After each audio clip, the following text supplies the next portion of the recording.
shows do Rock in Rio. Então, Dani Calabresa toda estilosa, veio curtir alguma banda específica? Não, celulite a gente... Fica aqui, moço. Celulite já era, não existe mais. Se existiu um dia. Tem um monte. Que a gente prende com fita lá atrás, a gente faz uns truques, minha filha, que olha, daqui a pouco vai cair. Ó, você falou aí, brincou com os negócios de celulite, mas você emagreceu bastante, foi a impressão minha. E tomara que tenha emagrecido. Gente, deu um sobe e desce.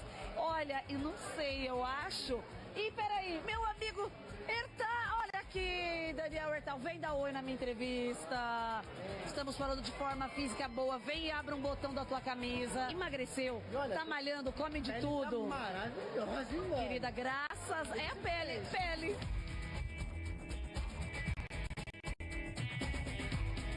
A TV engorda, por isso que a pessoa quando encontra pessoalmente fala engorda. Aí a pessoa fala, você tá mais magra, a TV engorda. Eu tô igual, eu acho. Você não tá fazendo nada diferente. Não, aula de dança. Alguma coisa diferente ela tá fazendo. É, tem uma pessoa, tem uma... Dani, tô te guardando aqui, tá? Obrigada, vai lá e tal. E ok, pegação.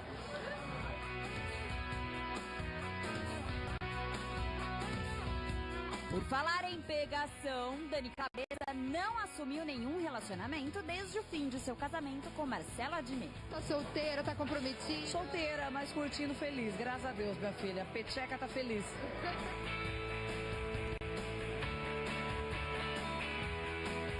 E uma das principais atrações do festival pode entrar na mira de Calabresa. E você que é famosa consegue entrar nos bastidores e conhecer essas pessoas que você gosta tanto de ouvir? Não faço ideia, mas se pode tentar, vou tentar, amor. Nossa, mas agarra o Adam, que vocês não acreditam, tem que chamar a polícia pra soltar.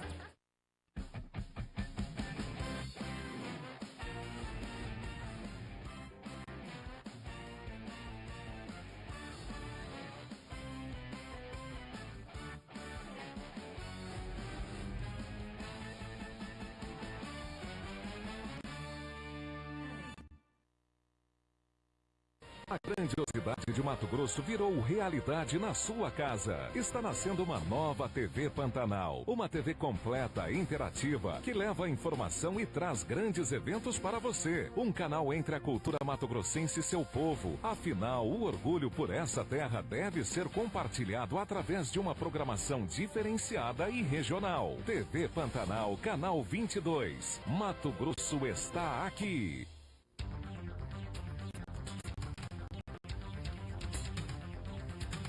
Olá, telespectadores da TV Pantanal. Hoje é o dia 19 de setembro de 2017. Setembro já passou da metade, hein?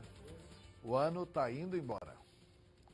E eu estive hoje pela manhã na Assembleia Legislativa, pude conversar com muitos deputados presentes na Assembleia Legislativa e, ao contrário do que pensava, a tendência dos deputados é anular a prisão do deputado Gilmar Fábio. Eles estão considerando que houve um excesso na decisão do Supremo Tribunal Federal. Embora também hoje exista, né, uma declaração do Supremo dos motivos pelos quais o deputado Gilmar Fábio foi preso. Que provavelmente vazou a operação da Polícia Federal.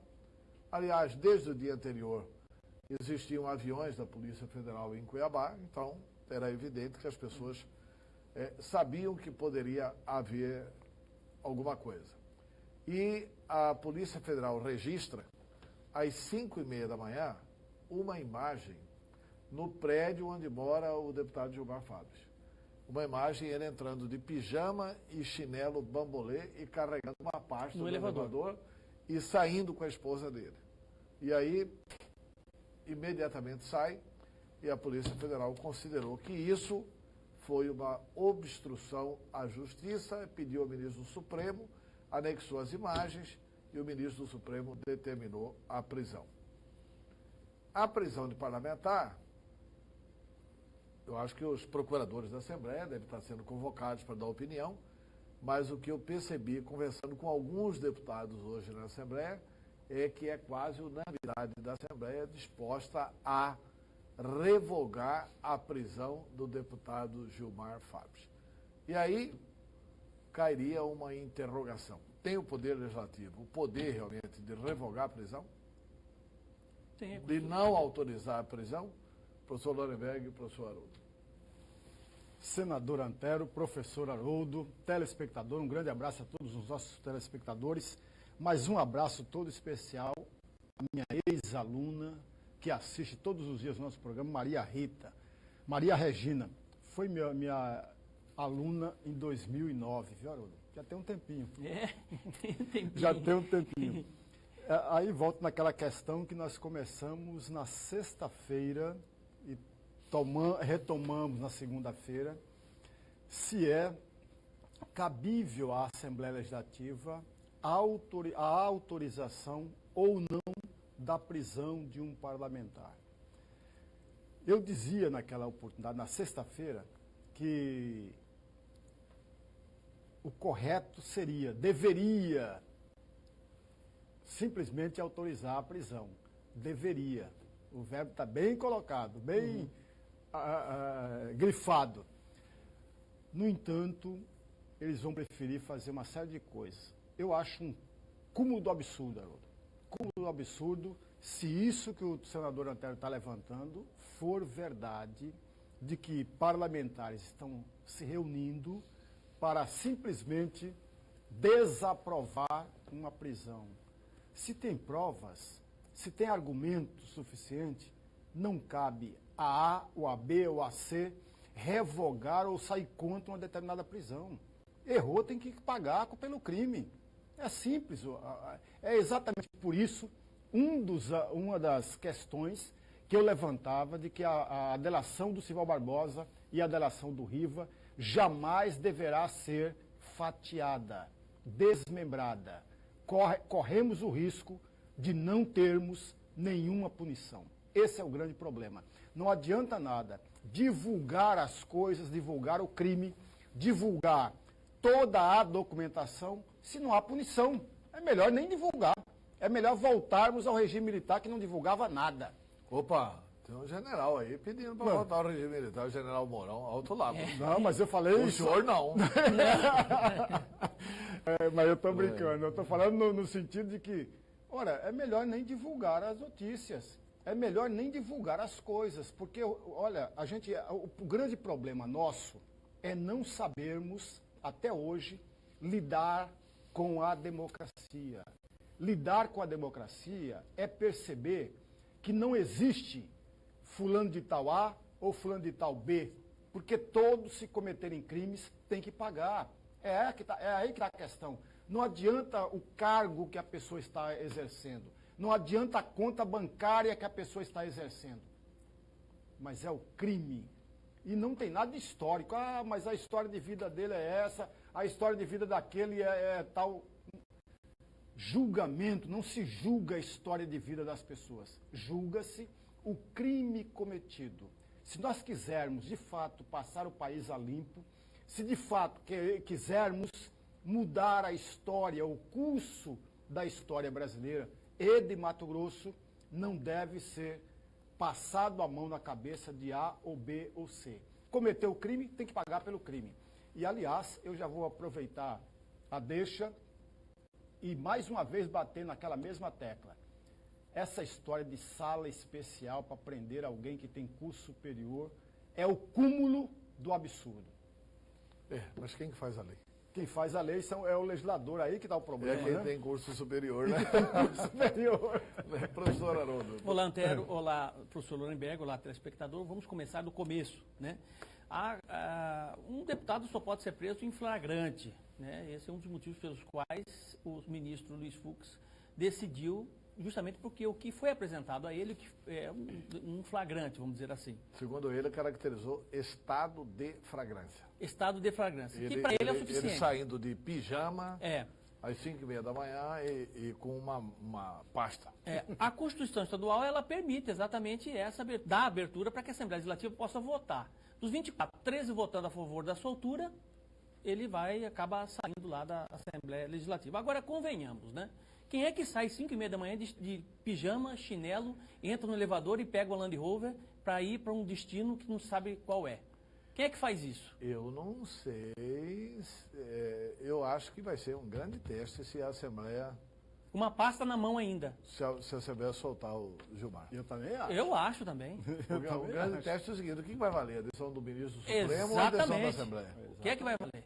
O que é que Sabe? vai valer? É aí que eu ia chegar.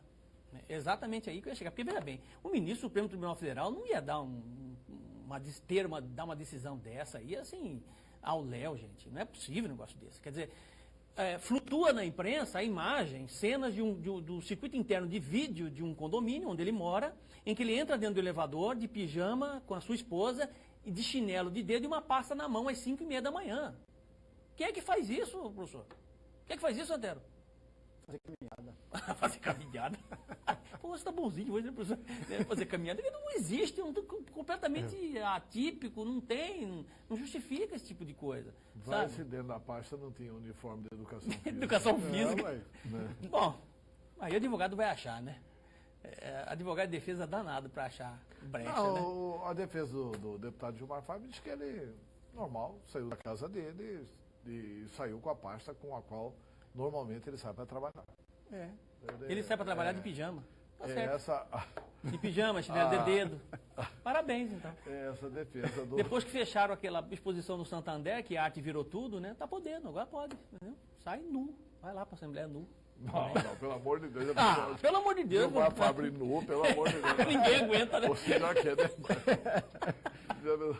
Que aí, a pessoa no Jornal Nacional nu. Ave Maria. Vai dar mais audiência do que a professora dançando catira. Falar nisso, o professor Lorenberg não foi lá dançar catira e muita gente reclamou, mas fica para o quarto festival. Fica para o quarto festival. Bem, então tem esse problema. Eu coloco uma interrogação aí. Valerá a decisão da Assembleia? Eu tenho dúvidas jurídicas quanto a isso. Porque o Senado, mesmo podendo revogar a decisão, nunca revogou. Nunca ousou revogar uma decisão do Supremo Tribunal Federal. A Câmara dos Deputados, mesmo podendo revogar a decisão, nunca revogou. Eu acho que se a Assembleia revogar, vai caber interpretação da Constituição. E aí, quem que vai fazer a interpretação da Constituição? O Supremo. O Supremo. Aí o Supremo vai interpretar a Constituição. Claro. Se é só para notificar a Câmara, se é só para notificar a Casa Legislativa, e a Casa Legislativa tem que tomar decisão apenas para substituir e convocar, etc. e tal, ou se o poder realmente é da Assembleia Legislativa, da Câmara dos Deputados e do Senado da República. Sinceramente, eu tenho dúvidas sobre essa matéria. Acho que essa matéria, talvez a Assembleia, ao negar a prisão, e a tendência da Assembleia é essa, é negar a prisão. Sem dúvida.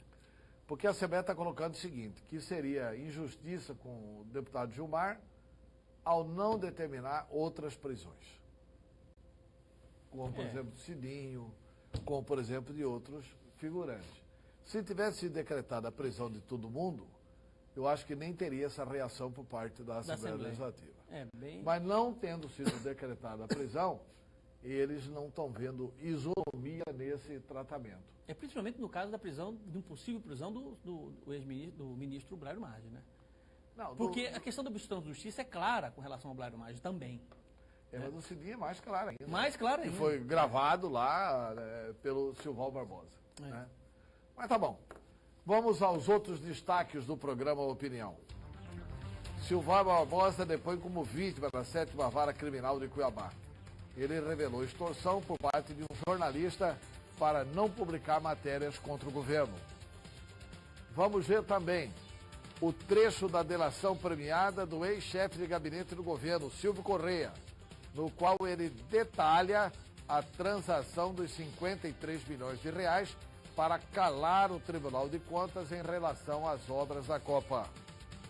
Opositora de Janot assume Procuradoria-Geral da República com desafio de continuar a Lava Jato. E vamos falar também sobre os investimentos na área da cultura em Mato Grosso. Será que eles são suficientes? Você pode participar com perguntas e dando a sua opinião. 99932-2529. O programa Opinião está está só começando.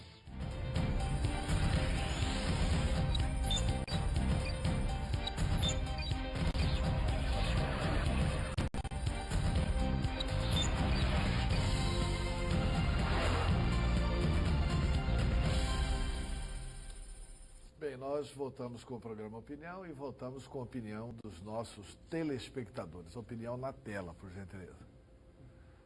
Bancada, e o que a Prefeitura Municipal de Cuiabá sobre o transporte coletivo do bairro Renascer. Há empresas que operavam no bairro Jardim Renascer, os moradores do bairro Peregal e do Jardim Renascer.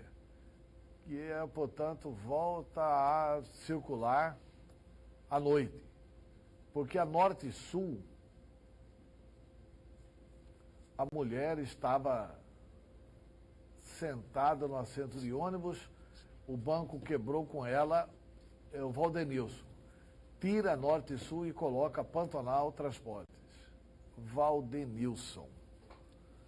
Ele está sugerindo tirar a Norte e Sul. Essa Norte e Sul é uma esculhambação mesmo. Já são várias denúncias contra ela e, de fato, no ano passado, houve uma fiscalização e constatou que ela não tinha praticamente nada de ônibus novos. Né? Constatou que 100% dos ônibus da Norte Sul estão irregulares. 100%. Só 100%.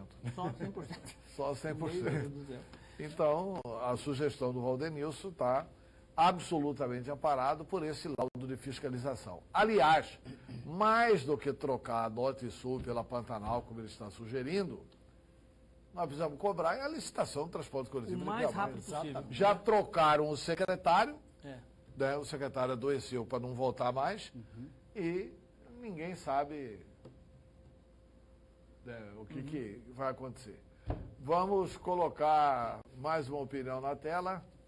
Tá aí, contrariando o Haroldo. Ué, só tá o nome dele? Não, tá lá. Ah, Sim, boa tarde, bancada.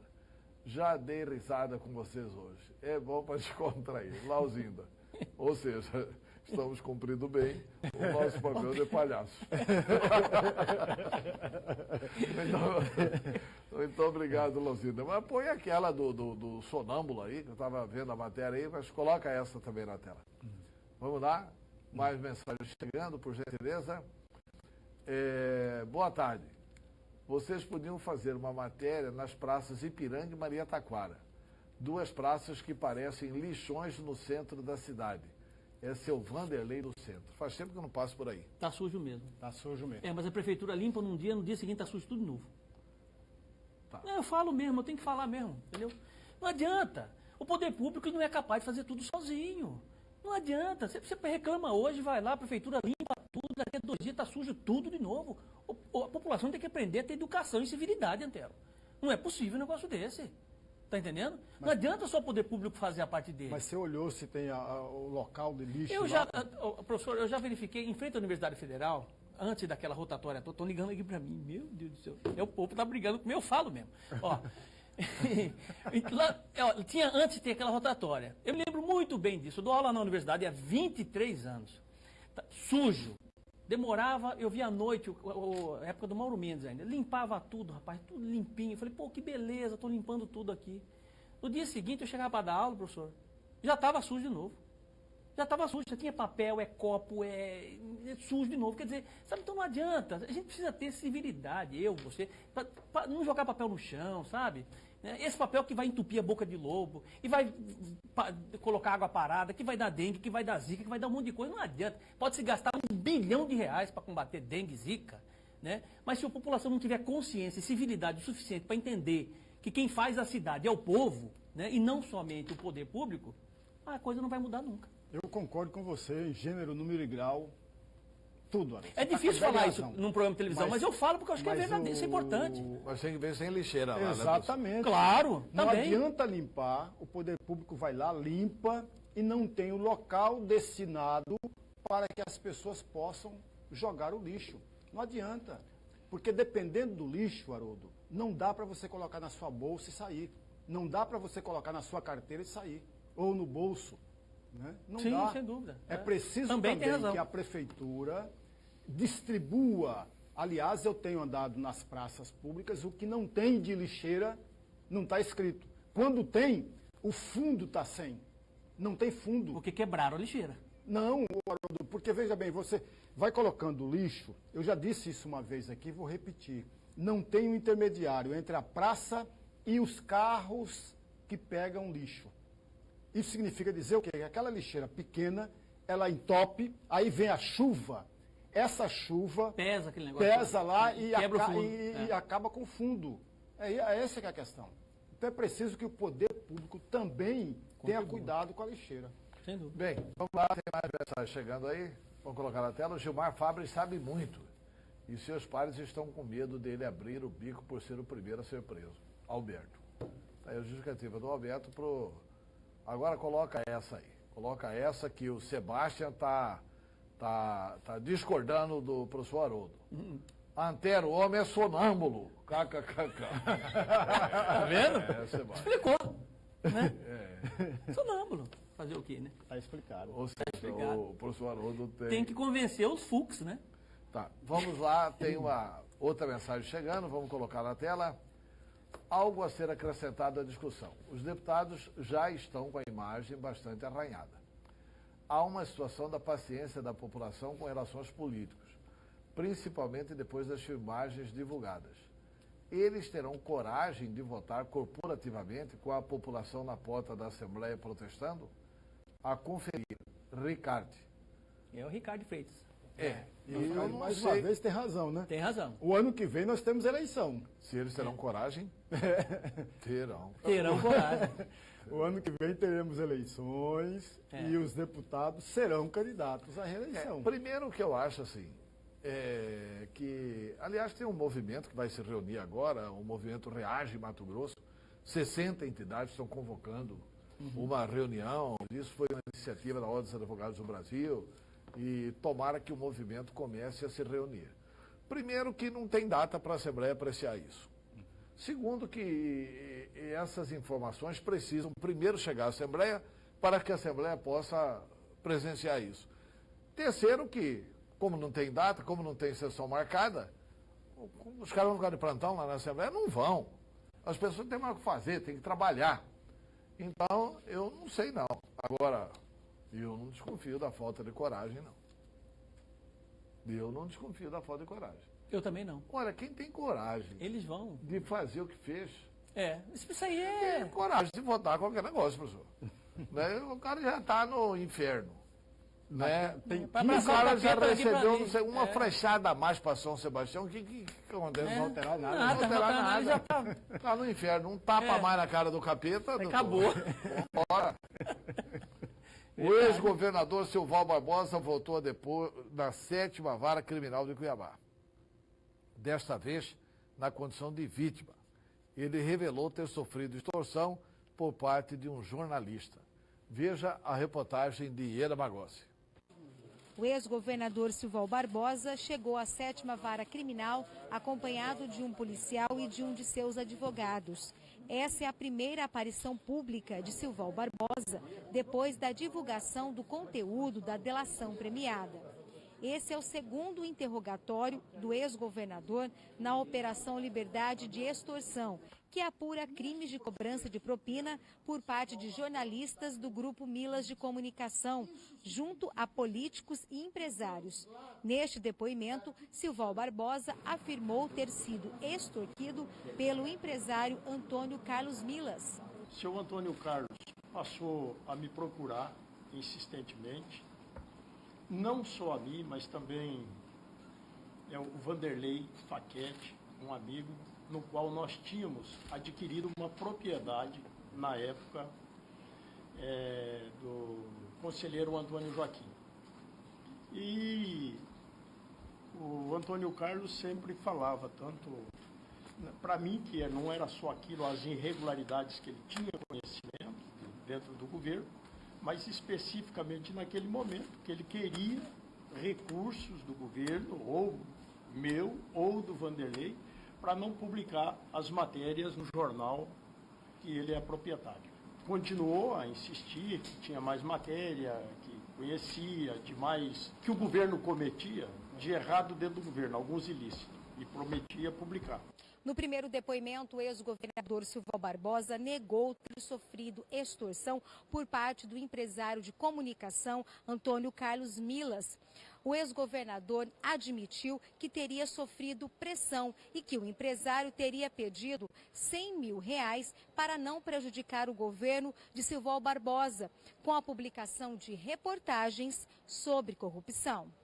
No entanto, ao ser interrogado novamente, o ex-governador relatou que o ex-deputado José Riva intermediou o pagamento de aproximadamente R$800 mil em propina ao empresário Antônio Milas. O deputado Riva me pediu uma audiência, foi até meu gabinete, eu atendendo ele, falou, olha, eu estou com uma pessoa aqui, gostaria que o senhor atendesse.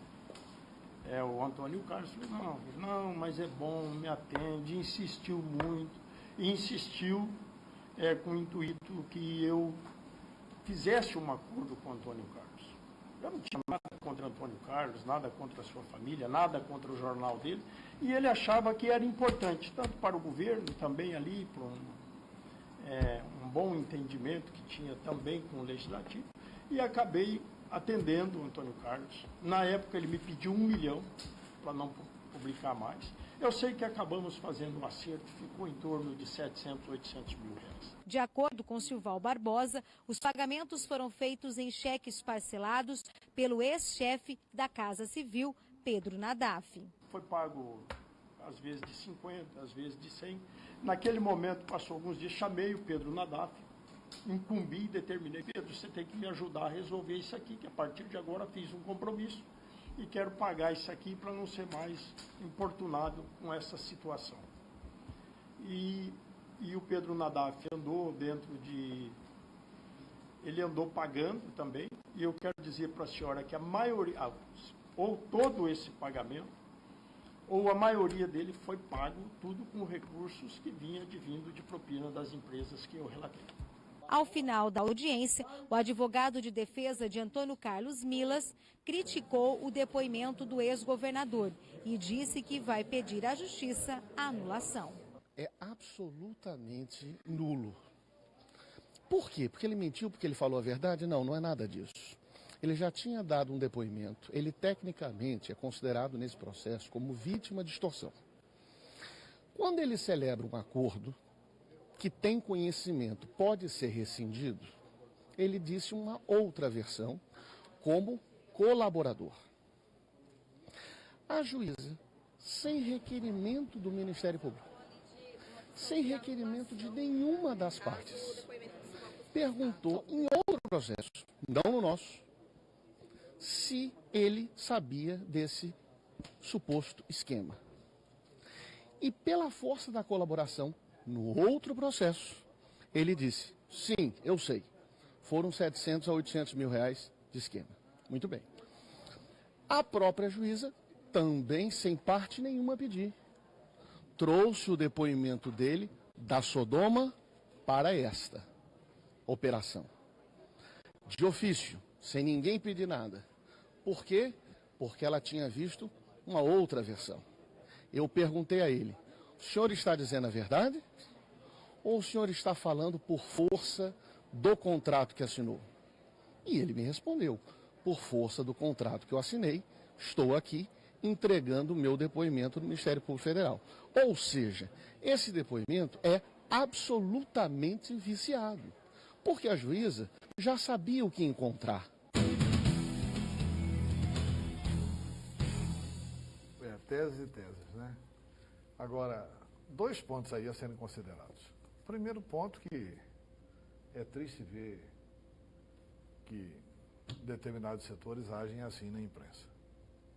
Me dá um dinheiro aí e eu não publico isso aqui. Me dá um dinheiro aí e eu te protejo desta forma aqui.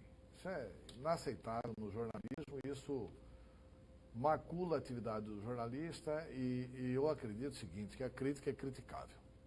A gente não pode estabelecer aqui também, entre nós, uma república corporativa, né? Infelizmente, isso diz aí o Silval que aconteceu. Agora, o outro ponto é que, tecnicamente, o que o Eduardo Maon está pedindo é o seguinte, eu vou pedir anulação, vou pedir a nulidade, porque a juíza não pode agir por impulso. O Ministério Público, alguém tem que pedir. Ninguém pediu. A parte não pediu. O Ministério Público não pediu, a juíza não pode ir lá e requisitar, por impulso, uma informação. É essa a tese do advogado Eduardo Mahon para tentar absolver o jornalista. Não sei se vai colar, porque é a própria juíza Selma quem vai julgar o assunto. Agora, que tem um fundamento. O que vocês acharam do depoimento e, enfim, desse confronto aí na 7ª Vara ontem? Primeiro, Haroldo Arruda. Então, eu acho que a construção da tese do Eduardo Mahon, ele é um preparadíssimo, né? Muito preparado. Eu acho que tem um fundamento. Considerando que os outros órgãos não pediram justamente o que ele precisa para poder livrar o seu cliente dessa situação, ele foi lá e fez o pedido. Agora, o que me deixa mais assim desconfortável nisso tudo é ver a situação de um ex-governador, né, em que na delação dele, ele diz que ele presenciou várias vezes, né, a extorsão, o estado de extorsão. Aquele jornalista que supostamente foi lá para pedir dinheiro para não publicar nada contra o governo. E isso resultou em propina de R$700 mil. O que me vem à cabeça é o seguinte: por que um gestor como um ex-governador, ou qualquer gestor que seja, pode ser um deputado, pode ser um funcionário público, né? Por que ele, num momento desse, né, em que ele está sujeito a uma extorsão, o cara está extorquindo ele ali, ele não reage imediatamente? Imediatamente. Falou, para aí. Não é por aí não, cara. Né? Por que as coisas acontecem dessa forma? Porque, veja bem, se não fosse a delação premiada dele mesmo, tudo isso que nós estamos vendo aí, professor, essa podridão toda que aparece na política hoje, esse desvio todo de propina, de dinheiro para todo lado, não ia aparecer, professor. Não ia aparecer. Essa rouba eletrônica não ia aparecer. Esses caras não iam para cadeia. Iam ficar todos lindos, maravilhosos aí, com dinheiro público desviado. E esse dinheiro não volta muitas vezes. Sabe, então, o que me deixa mais angustiado e desconfortável é justamente isso. As pessoas precisam, que trabalham, que são de agentes públicos, precisam pensar no Estado como parte integrante da sociedade, né? E não deixar que isso corra a esse ponto que nós presenciamos. Professor Lauerberg. É muito rápida. A extorsão só existe quando há brechas, lacunas ou um erro que já foi visualizado. Esse é um detalhe. O Haroldo lembrou muito bem e provocou a todos nós, e provocou sobretudo o telespectador, porque como agente público foi extorquido, ele deveria simplesmente levar isso para frente, prender o cara. Sim. Não deveria fazer isso. Mas por que não fez isso? Porque exatamente existe um crime, Haroldo. Olha, não é só um lado. Tem um crime, esse crime está sendo escondido pelo agente público e alguém, da imprensa no caso, viu isso. Vou publicar, caso você não me dê tanto. O governador, por sua vez, estava preso também. Ele não poderia tomar nenhuma outra atitude senão aquela. Ele se deixou aprisionar, né? Ele se deixou. Se deixou aprisionar, né? Se deixou. Porque tudo no governo tinha que ter propina, cara. Aí não é possível. Exatamente, não é possível. Tem que ter Tudo. propina. Quer dizer, não era para ter nada. Zero. Nada, né? Quanto mais tudo. Tudo era propina. Aí qualquer jornalista que chegava lá, querendo cobrar dinheiro, não teria. Porque não teria. Aí vai o Riva pressionar, vai não sei quem pressionar, vai outro cara pressionar. Que governo é esse? Assim, pelo amor de Deus. haja. O Mato Grosso está de pé ainda, hein, gente? Bom, agora vamos falar sobre a delação no Supremo Tribunal Federal. Silval Barbosa, e é hoje destaque na imprensa inteira em Mato Grosso, teria entregue gravações de áudio e vídeo envolvendo conselheiros do Tribunal de Contas do Estado. Até hoje, esses áudios e vídeos não foram mostrados para a opinião pública. Esse argumento pode ter sido determinante para o afastamento dos 5 conselheiros. Nós vamos ouvir agora um trecho da delação do ex-chefe de gabinete do governo, Silvio Correia, no qual ele detalha seu envolvimento na transação dos 53 milhões de reais. O dinheiro teria sido utilizado para calar o TCE em relação às obras da Copa. Roda o trecho da delação do Silvio Correia. Sival Barbosa determinou que o declarante confeccionasse 36 notas promissórias, sendo 18 notas promissórias no valor de R$1.800.000 e 18 notas promissórias no valor de R$1.150.000, totalizando um montante de R$53.100.000. Que no mesmo dia, no final da tarde, Sival Barbosa chamou o declarante e mandou que levasse as notas promissórias possíveis ao Tribunal de Contas do Estado, que foram acondicionadas em envelope, para levadas em mãos ao conselheiro José Carlos Novelli. Que o declarante cumpriu a ordem de Sival Barbosa, entregou o envelope diretamente em mãos ao conselheiro José Carlos Novelli, em seu gabinete no TCE. Que o declarante acredita ter sido essa a única vez que foi ao Tribunal de Contas. Que na presença do conselheiro Novelli, o declarante se apresentou como chefe de gabinete de Sival Barbosa, tendo o conselheiro recebido o declarante sem surpresa, pois, segundo Sival Barbosa, ele já teria avisado ao conselheiro que o declarante levaria para ele as notas promissórias.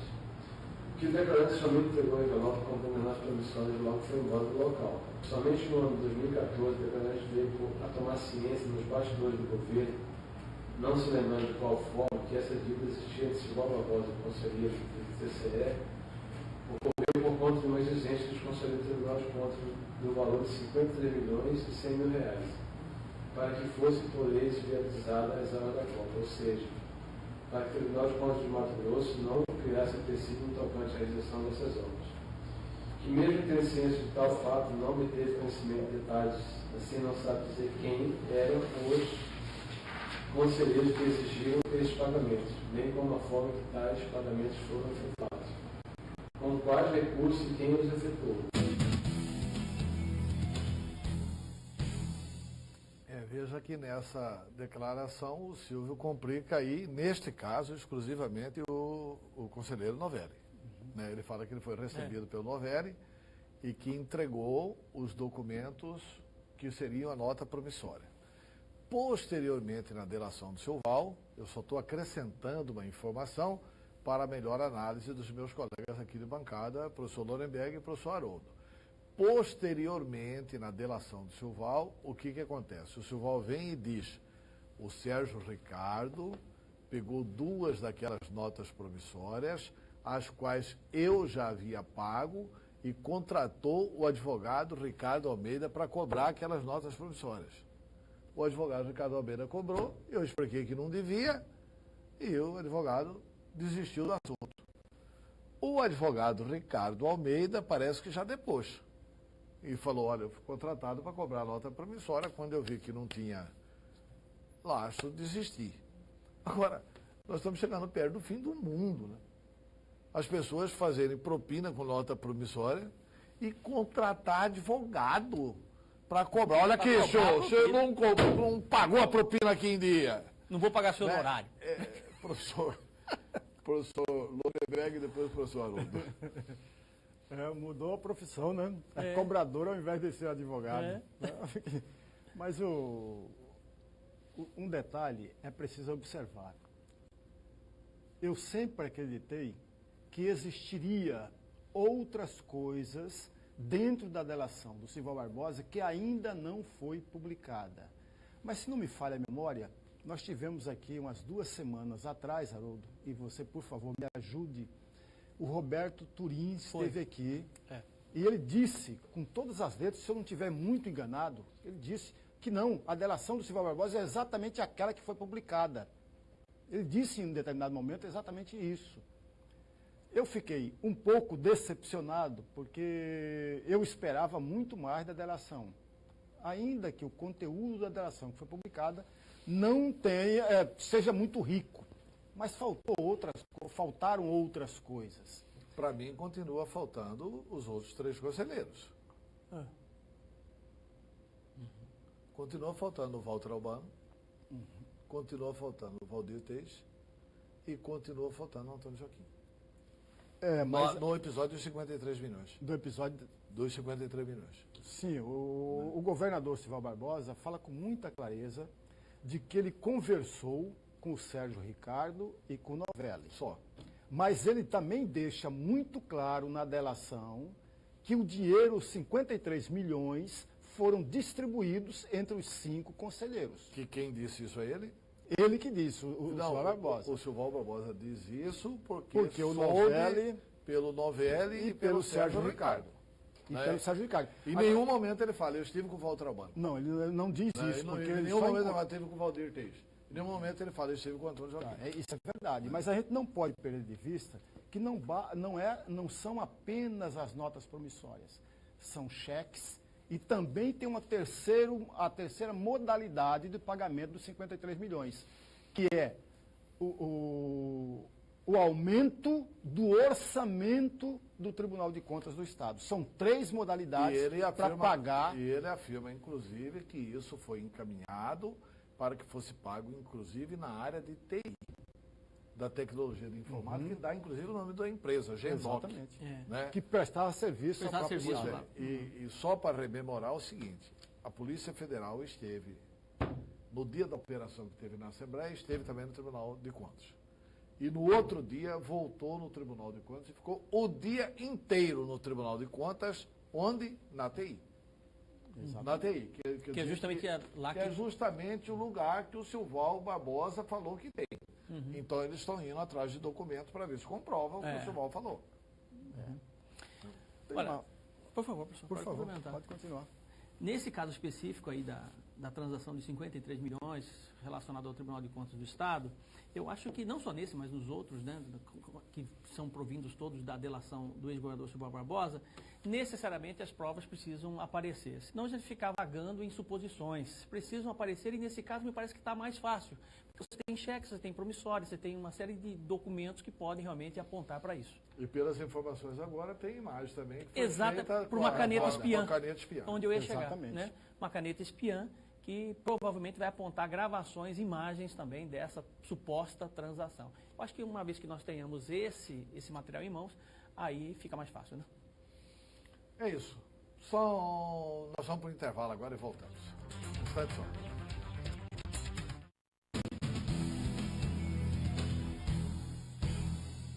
O Projeto Viva o Seu Bairro deste sábado, dia 23, faz uma grande festa para os moradores do Souza Lima em Várzea Grande. Lazer, informação e serviços sociais para toda a comunidade das 4 às 7 da noite. Participe e aproveite todos os serviços ofertados. Atrações, quadro Solte a Voz, DJ Adão, Gero Neto, Banda Mega Som, Tayla e Thalita, Banda Bad Boys. Viva o seu bairro neste sábado, dia 23, no Mini Estádio do Souza Lima. Patrocínio Governo de Mato Grosso, Assembleia Legislativa, Sesc Mato Grosso, Barão Mega Store, a sua ótica, e Unique.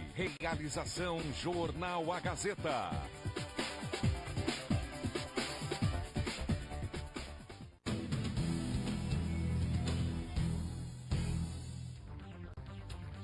Bem, voltamos com o programa Opinião e nós vamos agora às opiniões dos telespectadores. Colocar a opinião na tela, por gentileza. Boa tarde, senhores. Nessa delação, não há ninguém do Ministério Público Estadual? Aníbal, do Cidade Verde.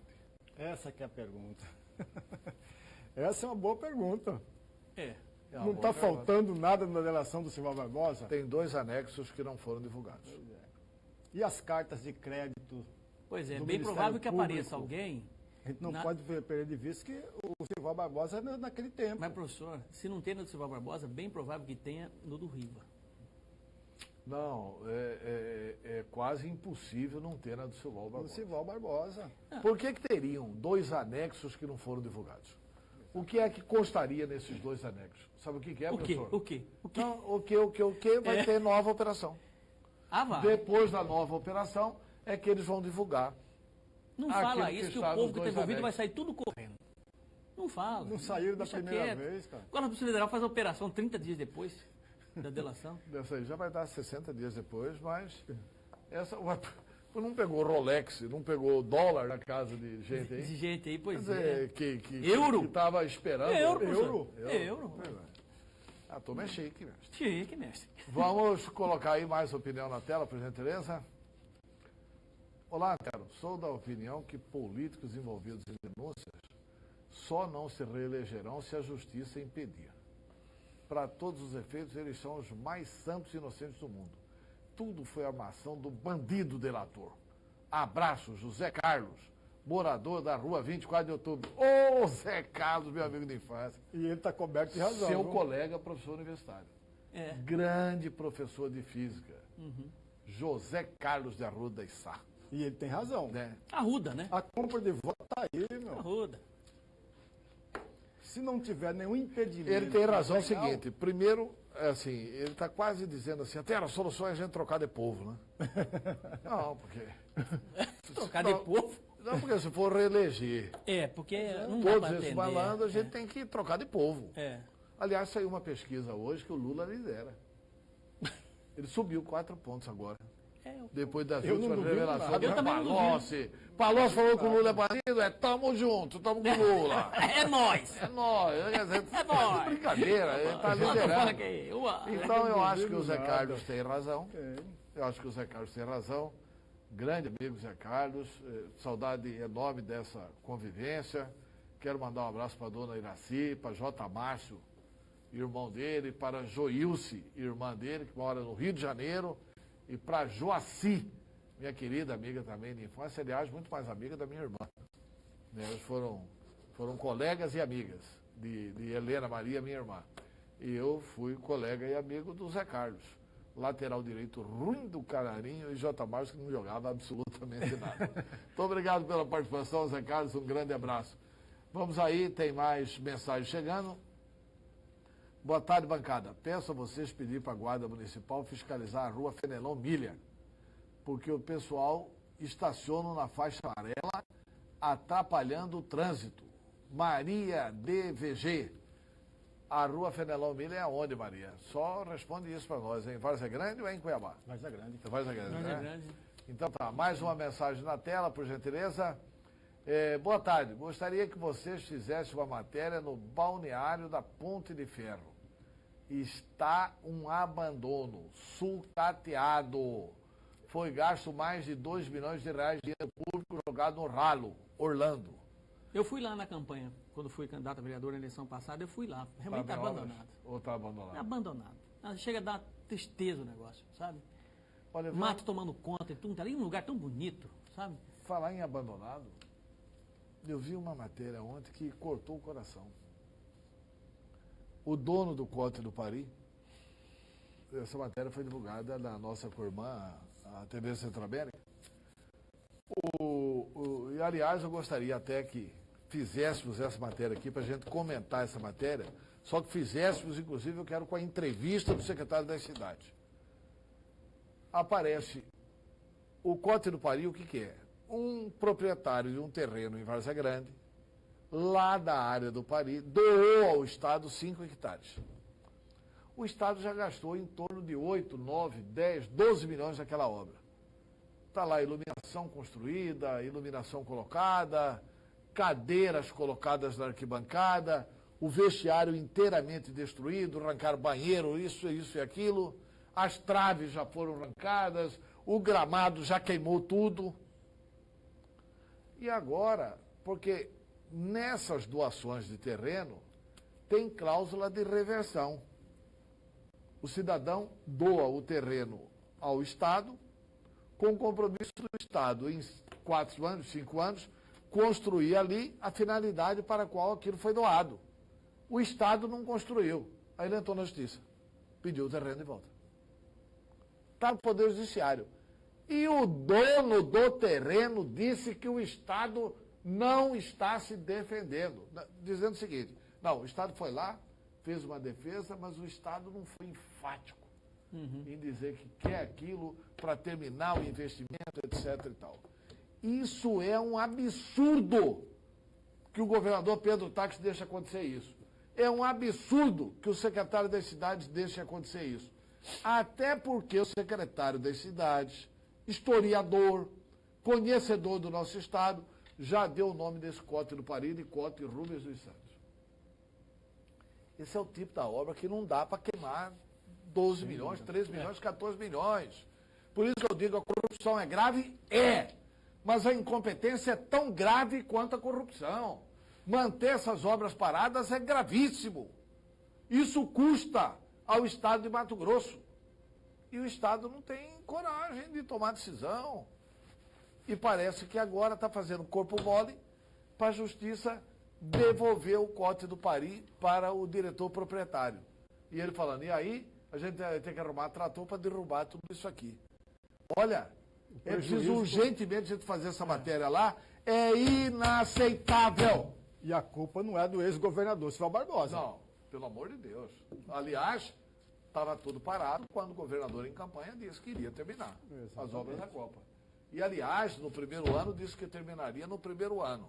E, aliás, no segundo ano disse que terminaria no segundo ano.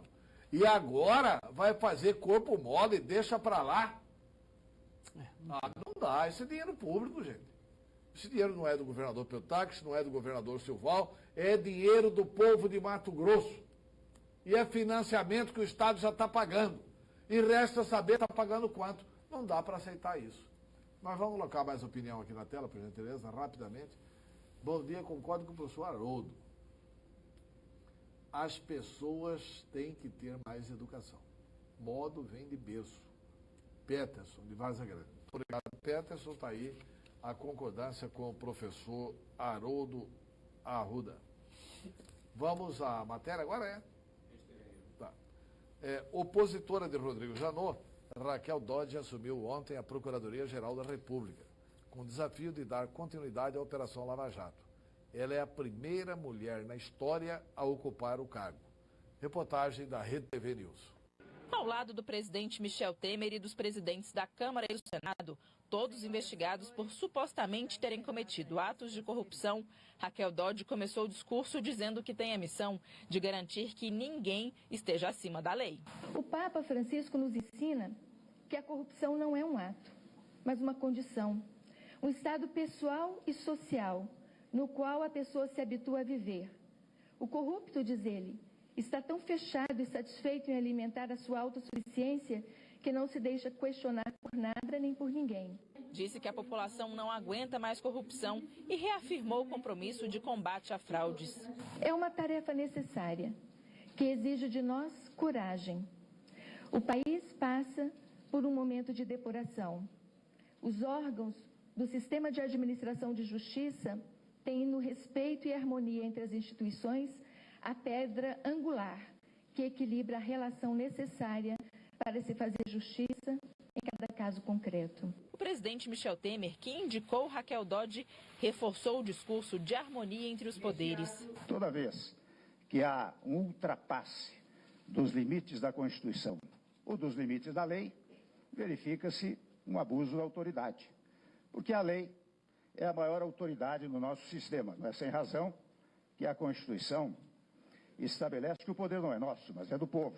Conhecida por ter um perfil técnico, Raquel Dodge assume num momento delicado para o Ministério Público. Caberá a ela comandar as investigações sobre irregularidades na delação da JBS e decidir se pede ou não o cancelamento do acordo. A procuradora ainda terá que lidar com a pressão do meio político, que enxerga nela uma possibilidade de afrouxamento da Operação Lava Jato. Dodge deve dar um prazo de 30 dias para que seja feita a transição entre os procuradores que atuavam na Lava Jato e a nova equipe.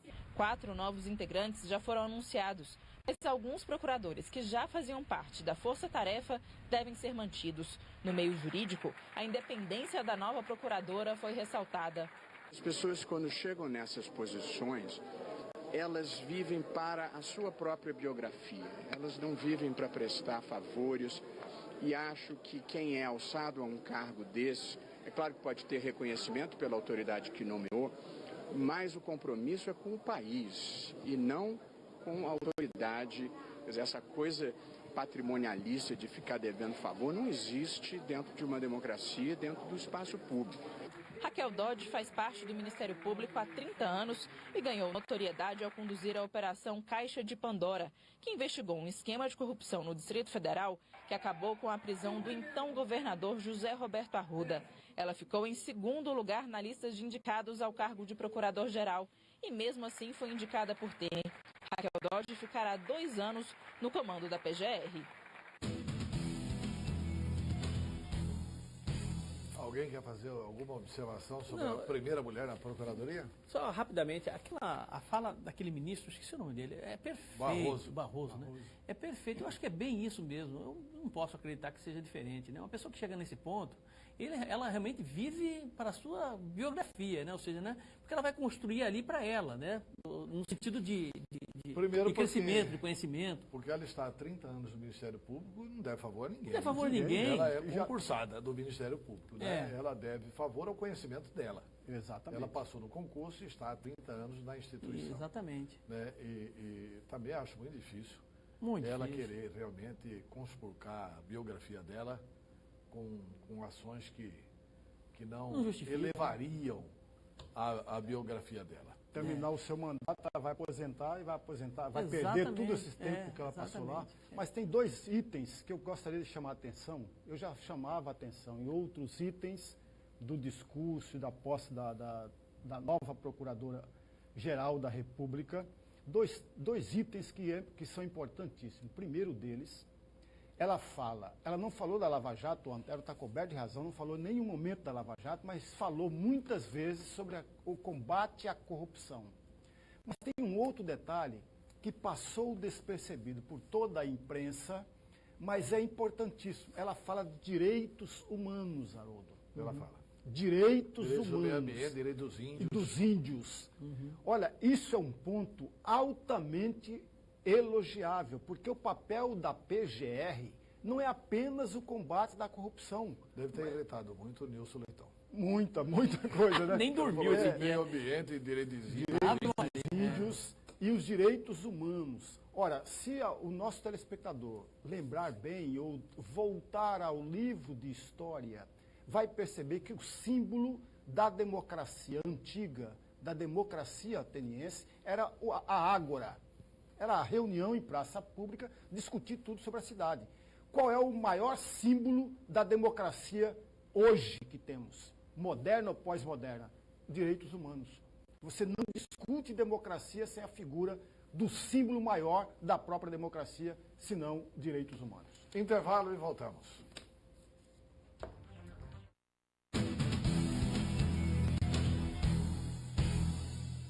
Olá para você ligado aqui na programação da Rede TV, canal 22. Agora o VIP também está aqui, né, Ana Cristina? Sim, além da internet, além do YouTube, o programa VIP está aqui na sua TV. A gente tem um encontro marcado todo domingo às 10 da noite. 10 da noite, 22 horas, Rede TV, canal 22. É o programa VIP com você. Festa, evento e sempre um convidado especial aqui no estúdio. Sim, tudo que é de melhor, mais bonito, mais animado na cidade. Esperamos vocês, 22 horas, domingo.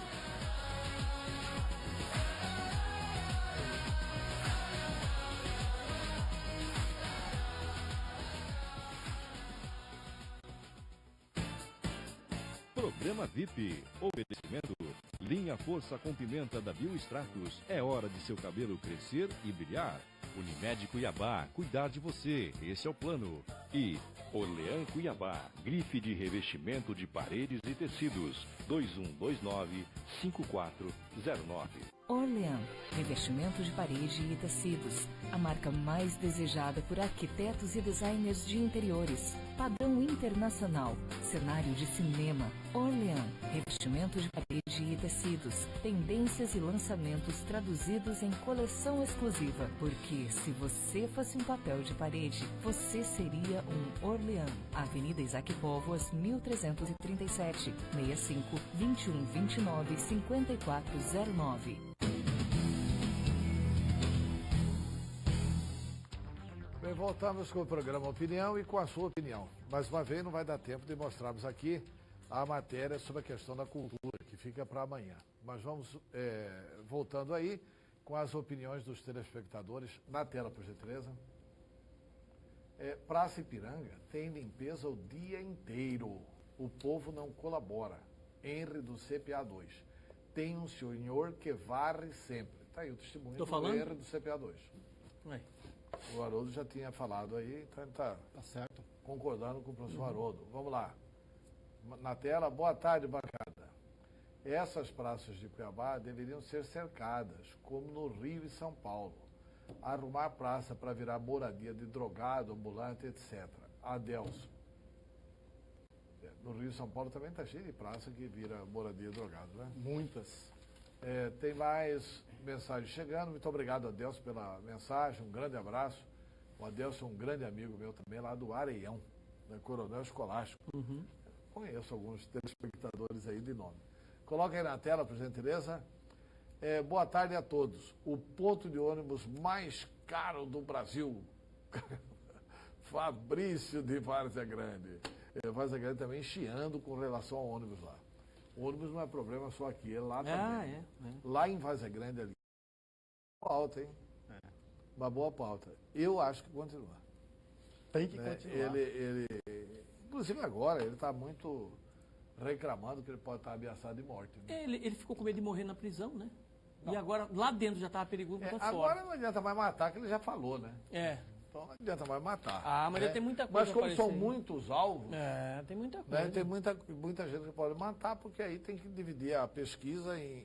Falando em então, falar... Então, não sei, eu acho que é bom fazer uma checagem disso. Falando em falar, falei no programa de ontem e vou repetir de novo. O Gedel vai falar, vai abrir o bico. Isso faz tempo que ele está sabendo disso, né? Não, mas eu estava em dúvida se ele ia falar. Ele é muito covarde, vai falar. Não ele vai falar. Ele não tem 2% do Zé Dirceu. Não tem consistência ideológica. O Zé Dirceu tem consistência ideológica. Põe aí. Quer dizer, rouba achando que está roubando ideologicamente. Boa tarde, Antero e bancada. Hoje vocês estão muito espirituosos. Como não rir? Graciete do CPA. Esse programa nosso. Graças ao... Obrigado, Graciete. Obrigado ao professor Rodrigo, professor Haroldo. Um abraço e até amanhã.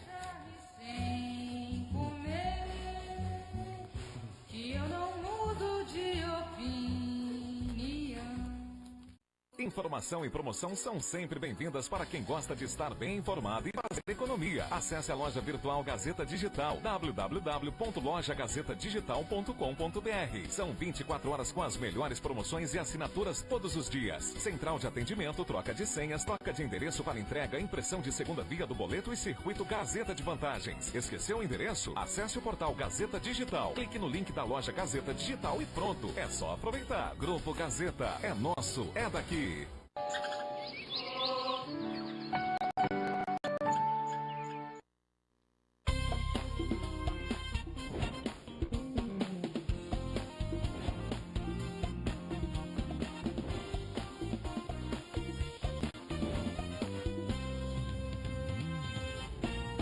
Olha só, você de casa vai aprender no Festival do Hambúrguer. A gente está recebendo o chefe Delmas, que é professor, é craque na cozinha.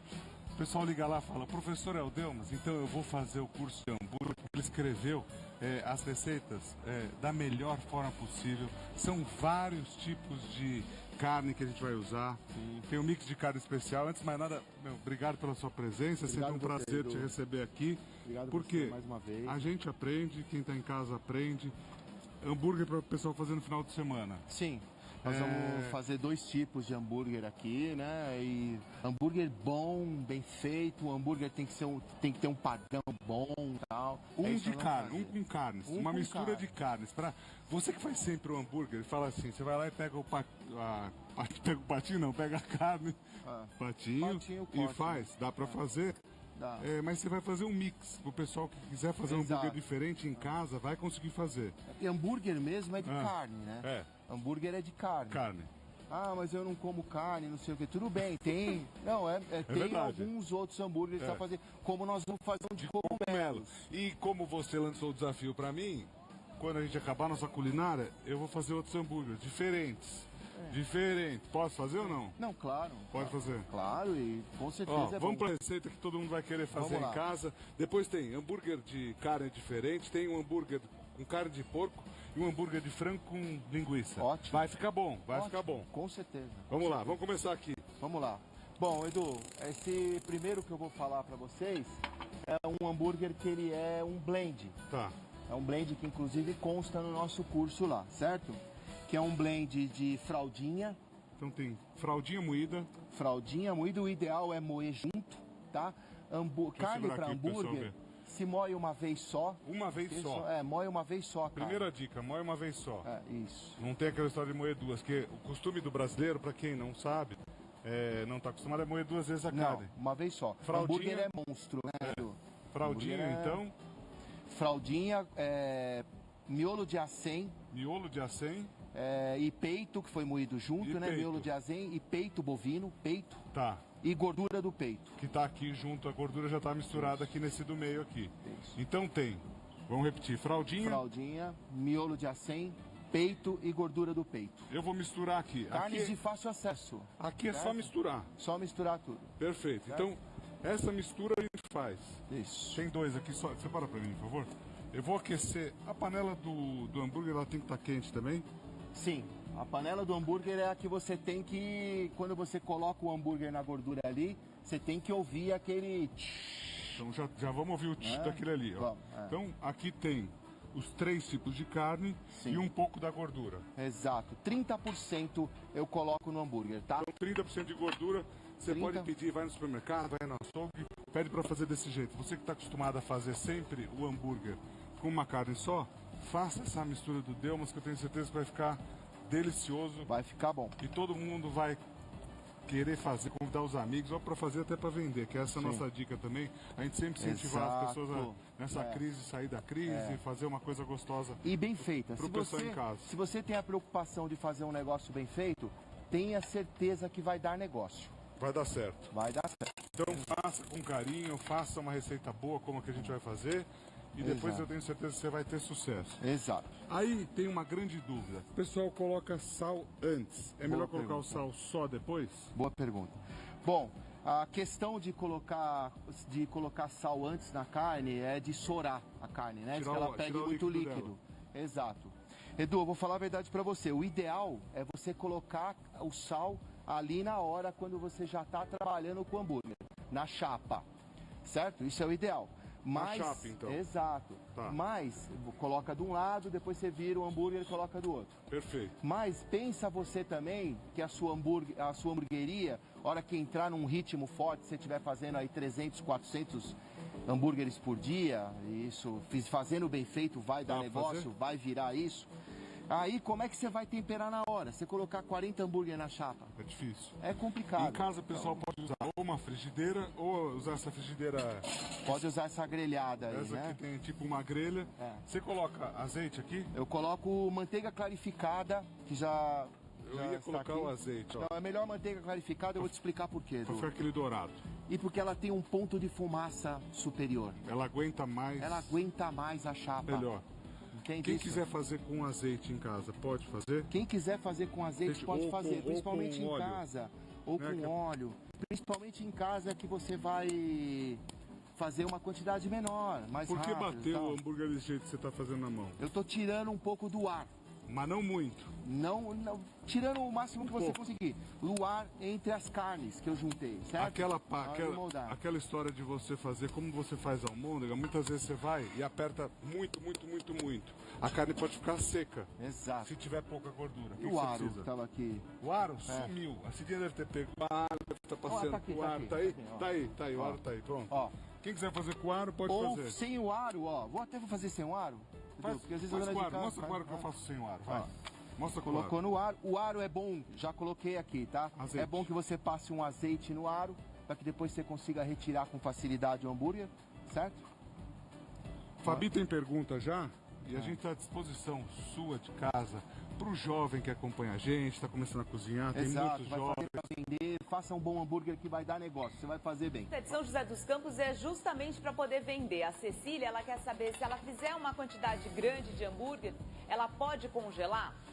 Boa pergunta. Tem gente que fala, ó, a gente que está nessa área, a gente sabe que tem gente que faz congela, tem gente que faz que não congela, tem quantidade muito grande. Fabi, é assim, o ideal para o hambúrguer é que a carne esteja gelada, mas não congelar seria o ideal. Mas a gente sabe que entra num ritmo de negócio, que o negócio começa a dar certo e fazendo bem feito, é o que eu disse para vocês, isso vai dar negócio. E aí o cara começa a não conseguir ter a quantidade suficiente ali, ele acaba congelando. Posso colocar o meu aqui? Pode, por favor. Congelamento, entenda então isso. Ele tem que ser feito bem rápido e o descongelamento bem devagar. Congelamento bem rápido. E descongelamento bem devagar. Bem devagar. Bem rápido, congelamento. Vai congelar rápido. Isso. Descongelar devagar. Põe na geladeira para descongelar? Descongela na geladeira. Descongelar na geladeira. Câmara fria. Falando da Cidinha tá aqui, porque vai ter o hambúrguer depois de frango, o hambúrguer de linguiça com frango, que Sim, é gostoso. Bem legal a mistura, achei legal. Porque eu fiz o teste com frango, sim. Eu achei que ficou um pouco seco. Falei, vou gordura. pôr um pouco de gordura da linguiça. Sim.